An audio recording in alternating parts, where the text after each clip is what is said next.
नमस्कार, आदाब। आप देख रहे हैं न्यूज 18 का सोशल मीडिया प्लेटफॉर्म और मैं हूं इकबाल हुसैन। तेलंगाना के मुख्यमंत्री रेवंत रेड्डी की जय हिंद यात्रा और हैदराबाद के निजामपेट में हुई उनकी सभा ने सियासी हलकों में एक नई हलचल पैदा कर दी है। इस मौके पर रेड्डी ने न सिर्फ केंद्र सरकार की नीतियों पर तीखा हमला बोला, बल्कि कांग्रेस पार्टी और गांधी परिवार की वतन परस्ती को भी जोशीले अंदाज में पेश किया।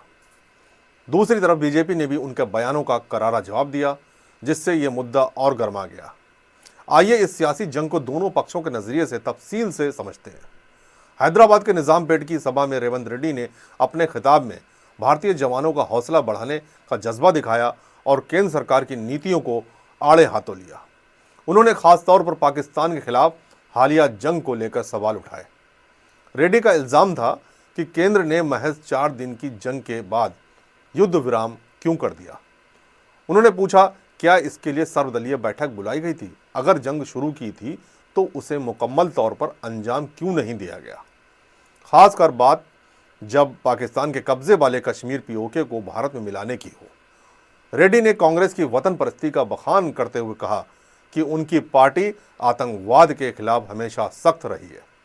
उन्होंने नेकलेस रोड पर लगे नारों का जिक्र किया, जहां आवाम ने पहलगाम में भारतीयों के दिलों पर गोलियां दागने वाले आतंकवादियों के खात्मे की मांग की।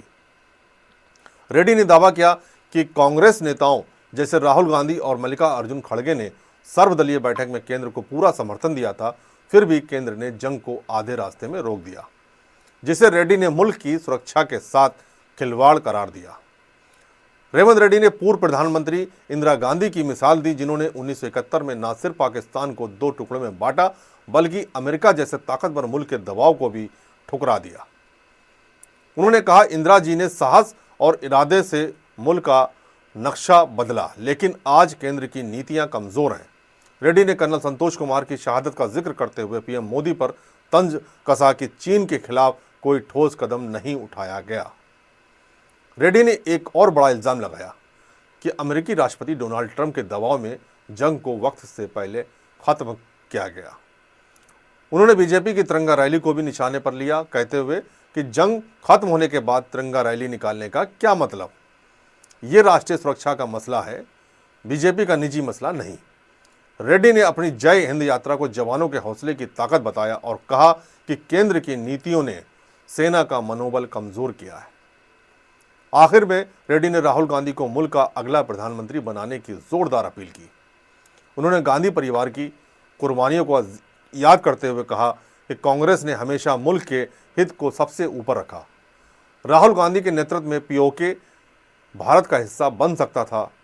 మోడీ గారు తెచ్చిన రాఫెల్ యుద్ధ విమానాలు మన పాకిస్తాన్ కూల్చింది. ఎన్ని కూల్చిందో రాఫెల్ గురించి చెప్పమంటే ఈ రోజు చర్చ లేదు. ఈ రోజు మన దేశం కాదని ఇతర దేశాల నుంచి రాఫెల్ యుద్ధ విమానాలను కొనుగోలు చేసిన మోడీ గారు మీరు జవాబు చెప్పండి.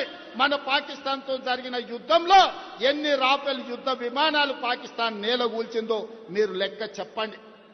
గొప్పల కోసం వేల కోట్ల రూపాయల కాంట్రాక్టులు మీకు కావాల్సిన వాళ్ళకి ఇచ్చి ఇవాళ రాఫెల్ యుద్ధ విమానాలు కొన్నారు. అవెందుకు నేలగూలినాయో ఇవాళ ప్రజలకు సమాధానం చెప్పాలి. रेवंत रेड्डी के इन इल्जामों का जवाब देते हुए केंद्रीय मंत्री जितेंद्र सिंह ने कांग्रेस पर करारा हमला बोला। उन्होंने कहा कि रेड्डी का यह दावा कि राहुल गांधी पीएम होते तो पीओके भारत का हिस्सा होता बड़ा हास्यास्पद है।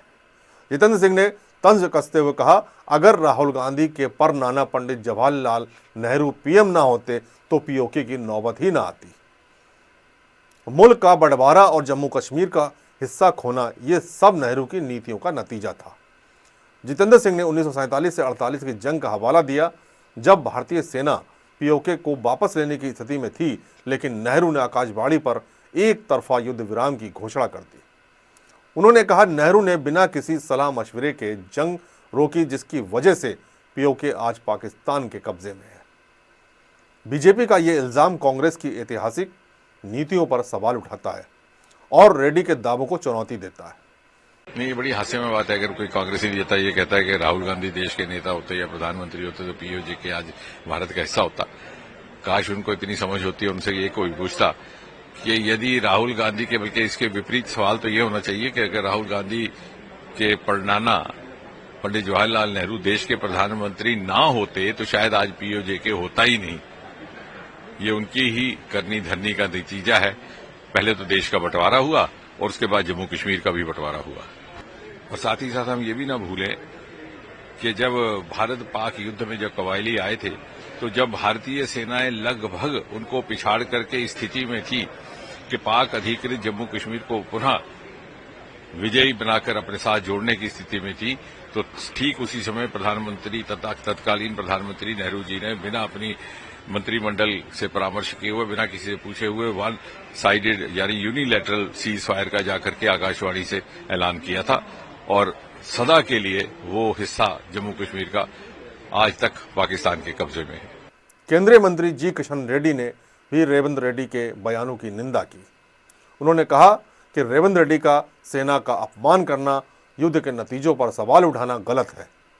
यह कांग्रेस की पुरानी आदत है कि वो सेना के शौर्य को कमतर आंकती है। किशन रेड्डी ने रेवंत रेड्डी के दावों को तथ्यहीन करार दिया और कहा कि बीजेपी सरकार ने हमेशा राष्ट्रीय सुरक्षा को प्राथमिकता दी है। बीजेपी ने यह भी कहा कि रेवंत रेड्डी की जय हिंद यात्रा सिर्फ सियासी ड्रामा है, जिसका मकसद कांग्रेस की छवि चमकाना और केंद्र सरकार को बदनाम करना है। पार्टी ने दावा किया कि मोदी सरकार ने सर्जिकल स्ट्राइक और बालाकोट एयर स्ट्राइक जैसे कदमों से आतंकवाद के खिलाफ सख्त रुख दिखाया है, जो कांग्रेस के शासन में मुमकिन नहीं था। ये सेना का विषय पर ऐसा बात करना, सेना को अपमान करना, सेना का पराक्रम को कम करने के लिए प्रयास करना बिल्कुल गलत है। ये मैं पूछना चाहता हूं, जो राफेल फाइटर जेट्स जो है वो गिर गया, ऐसा पाकिस्तान भी नहीं बोले आज तक, कोई भी देश भी नहीं बोले, मगर राहुल गांधी बड़े मियां दिल्ली से, छोटा मियां रेवंत रेड्डी हैदराबाद से बोल रहे हैं। बिल्कुल गलत है ये। ऐसी गलत स्टेटमेंट, गलत बयान देना, सेना को अपमान करना बिल्कुल गलत है। सियासी जंग का सच, रेवंत रेड्डी की जय हिंद यात्रा और निजामपेट की सभा ने सियासी माहौल को गरमा दिया है। उनके बयानों में जहां कांग्रेस की वतन परस्ती और गांधी परिवार की कुर्बानियों का जिक्र है, वहीं केंद्र की नीतियों पर सवाल उठाकर उन्होंने बीजेपी को कटघरे में खड़ा करने की कोशिश की।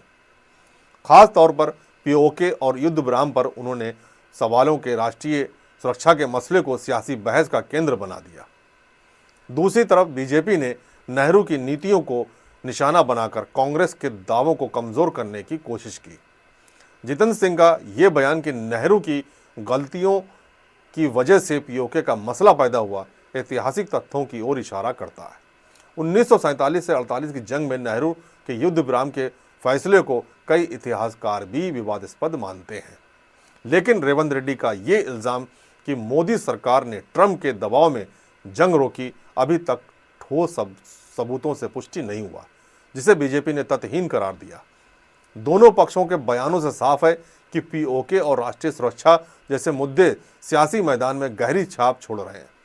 रेवंत रेड्डी की जय हिंद यात्रा ने जहां कांग्रेस कार्यकर्ताओं में जोश भरा, वहीं बीजेपी ने इसे सियासी नौटंकी करार देकर पलटवार किया।